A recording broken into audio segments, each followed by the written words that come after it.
नमस्कार, देश की बात में मैं कादम्बिनी शर्मा हूँ आपके साथ। और सबसे पहले बात करते हैं हम नीट की। नीट परीक्षा पेपर लीक मामले में एनडीटीवी की पड़ताल जारी है।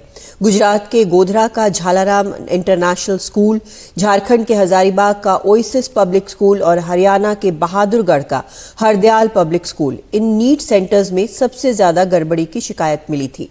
इन तीनों सेंटर से मिले डेटा का आकलन किया एनडीटीवी ने। हजारीबाग के ओएसिस स्कूल में 701 छात्रों ने नीट की परीक्षा दी। यहां 700 नंबर से ऊपर किसी भी छात्र के नहीं आए। 7 छात्रों के नंबर 650 से ऊपर हैं, जबकि 23 छात्रों के नंबर 600 से ऊपर हैं और 46 छात्र ऐसे हैं जिनके नंबर 550 से ऊपर हैं। इसी तरह अगर हम नीट के 6 टॉपर्स देने वाले बहादुरगढ़ के हरदयाल पब्लिक स्कूल का आकलन करें तो यहाँ 494 छात्र परीक्षा में बैठे। इनमें महज एक छात्र के 682 नंबर हैं, जबकि 13 छात्रों के 600 नंबर से ऊपर हैं। गोधरा के झालाराम स्कूल में 1838 छात्र परीक्षा में बैठे। यहाँ किसी भी छात्र के नंबर 700 से ऊपर नहीं है। यहाँ 5 छात्रों के नंबर 650 से ऊपर हैं। 14 छात्रों के 600 से ऊपर नंबर है। 31 छात्रों को 550 नंबर से ज्यादा मिले हैं। हमने बस आकलन निकाला है। इन आंकड़ों से पेपर लीक के बारे में कोई नतीजा नहीं निकाला जा सकता है। ये महज नीट के डेटा के आधार पर आकलन है।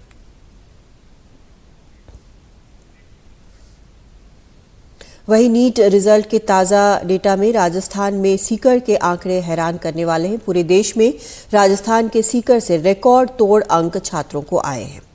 इनमें से सीकर से 149 छात्र ऐसे हैं जिनके 700 से ज्यादा नंबर आए। 2037 छात्र ऐसे हैं जिनके 650 नंबर से ज्यादा आए। 4297 छात्र ऐसे हैं जिनको 600 से ज्यादा नंबर आए।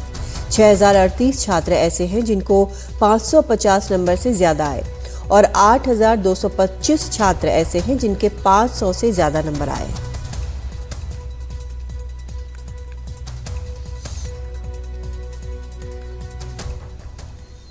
और इस पर और जानकारी दे रहे हैं हमारे सहयोगी रविशंजन शुक्ला। नीट ने जो आज डेटा को जो रिलीज किया है और सारे सेंटर्स में नंबर कितना मिला है, उसके जो डेटा को रिलीज किया है, उसमें कई हैरानी वाले तथ्य सामने आए हैं। मसलन जैसे पेपर लीक में हजारीबाग के ओएसिस स्कूल का काफ़ी नाम आ रहा था और ओएसिस स्कूल के ही सामने जो है वो जला हुआ पेपर मिला था। उनके प्रिंसिपल को सीबीआई ने गिरफ्तार भी किया था। तो जब ओएसिस स्कूल के हम लोगों ने आंकड़ों को देखा तो इसमें पता चला कि ओएसिस स्कूल में 701 जो छात्र हैं उन्होंने नीट की परीक्षा दी और उसमें से 700 नंबर से ऊपर किसी भी छात्र के नंबर नहीं आए हैं। यानी 700 से ऊपर जो नंबर है वो किसी भी छात्र के नहीं आए हैं। 650 नंबर से ऊपर केवल 7 छात्रों के आए हैं। तो ये एक डेटा बहुत हैरानी वाली बात है। इसके अलावा हम चलते हैं बहादुरगढ़ के हरदयाल पब्लिक स्कूल, जहाँ पर जो नीट की जो परीक्षा हुई थी उसमें 6 टॉपर आए हुए थे। 4 के तो 720 में से 720 नंबर थे, हालांकि वो ग्रेस मार्क की वजह से आए थे। और जब ग्रेस मार्क हटाकर और दोबारा जब परीक्षा करवाई गई तो आश्चर्यजनक तौर पर एक वहाँ के केवल छात्र के 682 नंबर आए हैं, जबकि 600 से ऊपर जो नंबर हैं वो केवल 13 छात्रों के आए हैं।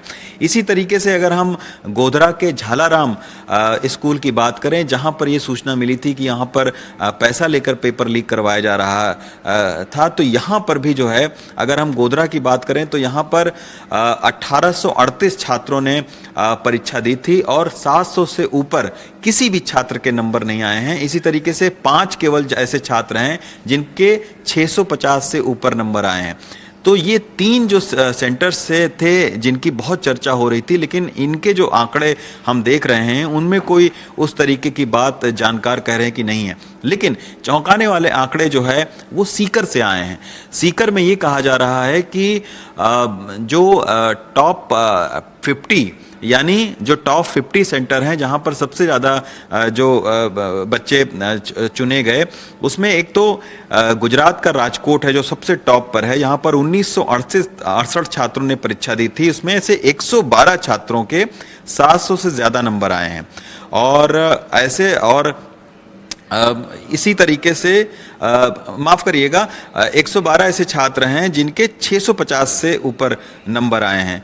और इस तरीके से सीकर की अगर हम बात करें तो सीकर में एक विद्या भारती पब्लिक स्कूल का सेंटर था जहां पर 1000 छात्रों ने परीक्षा दी और 8 छात्रों के नंबर 700 से ज़्यादा आए, जबकि 69 छात्रों के यानी 69 छात्रों के जो नंबर हैं वो 650 से ज़्यादा थे। तो तथ्य ये सामने आ रहा है कि जो 50 टॉप के सेंटर हैं जहां पर 700 से ऊपर नंबर आया यानी 650 से भी ऊपर नंबर आए, उनमें से 29 जो सेंटर हैं वो सीकर के थे। हालांकि ये बात भी ध्यान रखने वाली है कि सीकर और कोटा इन दोनों में नीट के मद्देनज़र कोचिंग संस्थाएं बहुत हैं, तो ये हो सकता है कि कोचिंग संस्थानों में जो पढ़ने वाले छात्र हैं उनकी वजह से इनका नंबर ज़्यादा आया हो। लेकिन ये सारे आंकड़े हैं, अभी इसके आधार पर हम जो है वो लीक और गड़बड़ी की बात को नहीं कह सकते। ये बस हमने एक सिंपल से आंकड़े पेश किए। दिल्ली से संजय कौशिक के साथ Ravish Ranjan Shukla, NDTV India. National testing agency यानी एनटीए ने नीट यूजी परीक्षा का सिटी और सेंटर वाइज रिजल्ट जारी कर दिया है। रिजल्ट ऑफिशियल वेबसाइट nta.ac.in पर जारी किया गया है। सुप्रीम कोर्ट के आदेश पर नीट के विस्तृत नतीजे जारी किए गए हैं। देश भर के सभी 4750 परीक्षा केंद्रों के नतीजे जारी किए गए हैं। इन नतीजों में किसी परीक्षार्थी की पहचान उजागर नहीं की गई है। एनटीए की ओर से जारी इस रिजल्ट में हर परीक्षा केंद्र पर छात्रों के नंबरों को बताया गया है।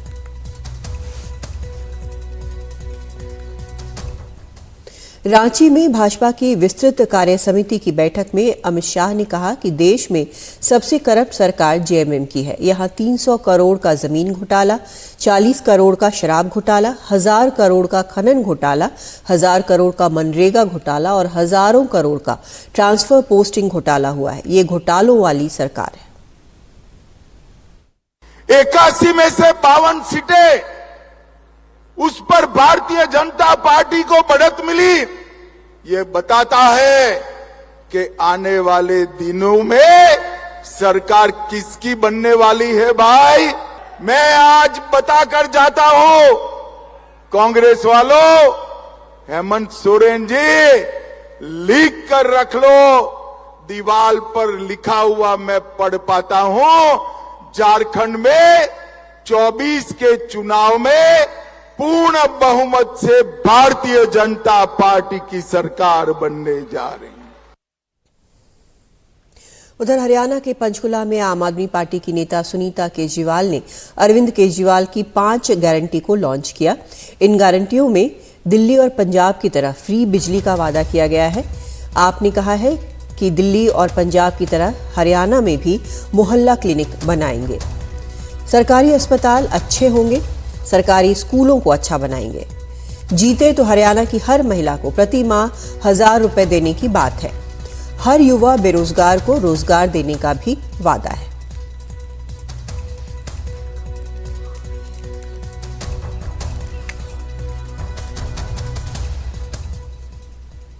सोनीपत से कांग्रेस विधायक सुरेंद्र पंवार को 9 दिन की ईडी रिमांड पर भेजा गया है। ईडी ने उन्हें गिरफ्तार करने के बाद अंबाला कोर्ट में पेश किया था। सुरेंद्र पंवार पर यमुनानगर क्षेत्र में बड़े पैमाने पर अवैध खनन करवाने का आरोप है। मामला यमुनानगर क्षेत्र में 400 से 500 करोड़ रुपए के अवैध खनन से संबंधित है। पिछले साल हरियाणा पुलिस ने इस मामले में एफआईआर दर्ज की थी, जिसके बाद ईडी ने जांच अपने हाथ में ली थी। इसी साल जनवरी में ईडी ने आईएनएलडी से पूर्व एमएलए दिलबाग सिंह, सुरेंद्र पंवार और अन्य सहयोगियों के यहां 20 जगहों पर छापे मारे थे। ईडी इस मामले में पहले दिलबाग सिंह और कुलविंदर सिंह को गिरफ्तार कर चुकी है। कल ईडी ने मुझे 11 बजे बुलाया और मैं ईडी के दफ्तर गया, तो वहां पर सुरेंद्र पंवार जी अपना पूरा दिन बैठे रहे, उनसे सवाल जवाब हुए और रात को 2 बजे उनको अरेस्ट कर लिया। अरेस्ट करने के बाद सुबह यहाँ पर अपना सेशन जज साहब के सामने उनको पेश किया। ईडी ने अपने इन्वेस्टिगेट करने के लिए इस मैटर को 14 दिन का रिमांड मांगा था, जिसको हमने अपोज किया on the grounds of arrest कि इनका जो अरेस्ट है वो टोटली इलीगल है। जो इससे पहले एफआईआर दर्ज हो रखी हैं उसमें इनका कहीं भी नाम नहीं है। सेशन जज साहब ने हमारे आर्गूमेंट को सुना और सेशन जज साहब ने 9 दिन का रिमांड दिया है। एनफोर्समेंट डायरेक्टरेट की एप्लीकेशन कस्टडी के लिए अलाउ कर दी है और 9 दिन का कस्टडी रिमांड दे दिया है। Enforcement directorate. सर क्या करनी है दोबारा सर प्रॉपर डिटेल में बता दो एक बार। हमने रिकवर किया था सर्च में, प्लस उसके स्टेटमेंट ली थी। उस स्टेटमेंट और मटेरियल को क्रॉस चेक करने के लिए कस्टडी रिमांड मांगा था, जो एनफोर्समेंट डायरेक्टरेट की अप्लाई किया था वो उनको मिल गया है कोर्ट से, और 9 दिन का कस्टडी रिमांड मिला है। तो 9 दिन के बाद अक्यूज को हम पेश करेंगे। प्रोबेशनरी आईएएस पूजा खेडकर की मां मनोरमा खेडकर को पुणे सेशंस कोर्ट में पेश किया गया, जहां से उन्हें 2 दिन की पुलिस रिमांड में भेजा गया है। मनोरमा खेडकर पर किसान को पिस्टल दिखाकर उसे धमकाने का आरोप है। बचाव पक्ष ने कोर्ट में अपनी दलील रखते हुए कहा कि मामले में न तो गोलीबारी का कोई प्रयास हुआ और न ही गोली चली, इसलिए मामला हत्या के प्रयास का नहीं है। लेकिन सरकारी वकील ने कहा कि इस मामले में चोट का कोई महत्व नहीं है, इरादा मायने रखता है, इसलिए 2 दिन की पुलिस कस्टडी जरूरी है।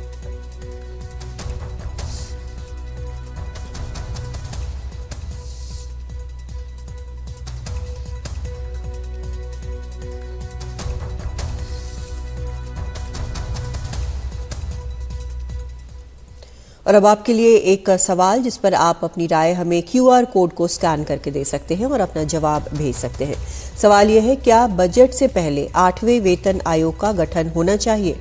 तो बस स्कैन करिए QR कोड और भेजिए अपना जवाब। दरअसल बजट से पहले देश के कई बड़े सरकारी कर्मचारी संगठनों ने 8वें वेतन आयोग के जल्द गठन की मांग शुरू कर दी है। साथ ही मांगों को लेकर वित्त मंत्री और कैबिनेट सचिव को चिट्ठी भी लिखी है। ऐसे में सवाल यही कि क्या बजट से पहले 8वें वेतन आयोग का गठन होना चाहिए? Hello moto. मोटोरोला, भारत का सबसे अच्छा 5G smartphone brand. Motorola presents top stories.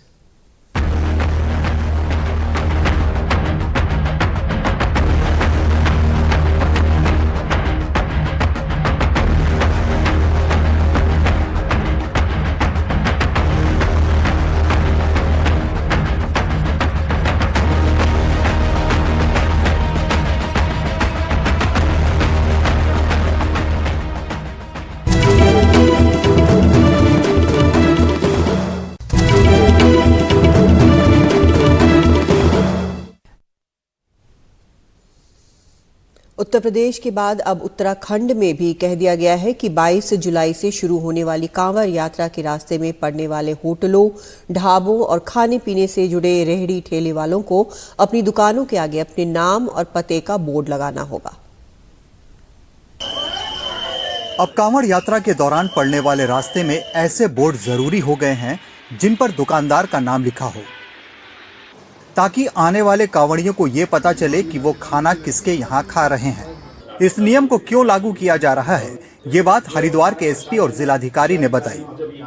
जितने ढाबे वाले हैं, जितने खाना परोसने वाले लोग हैं, अगर उन लोगों ने अपना नाम प्रदर्शित नहीं कर रखा, ऐसे लोगों का एक तो हम सत्यापन हम लोग कराते हैं। दूसरी चीज़ पे ये सारी व्यवस्थाएं जो लोगों को दिखे, जो भी श्रद्धालु हमारे आ रहे हैं उनको पता चले कि किसके वहाँ पे खाना खा रहे हैं।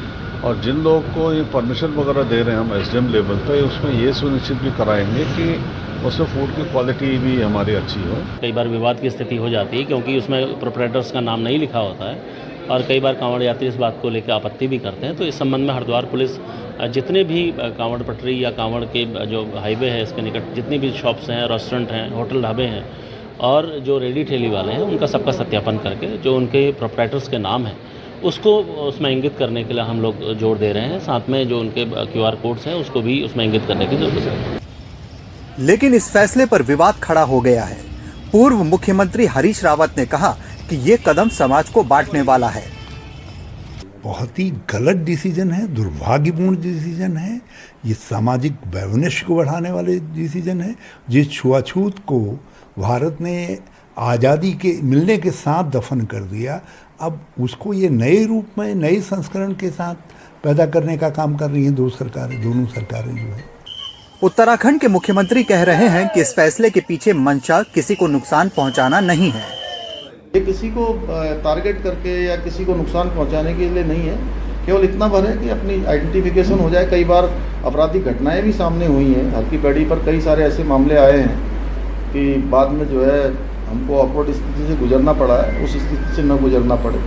और हम तो राज्य में, हमारा राज्य तो वैसे भी बहुत भाईचारे वाला राज्य है। कांवड़ यात्रा अभी शुरू नहीं हुई है, लेकिन उस पर विवाद शुरू हो गया। अब देखना ये होगा कि इस नए नियम का क्या असर पड़ता है। Kishore Kumar Rawat, NDTV India. Hello motto.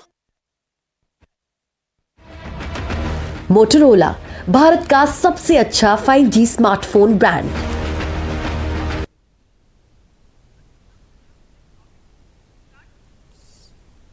Motorola presents topic of the day. Outage का ब्लैक फ्राइडे टल सकता था।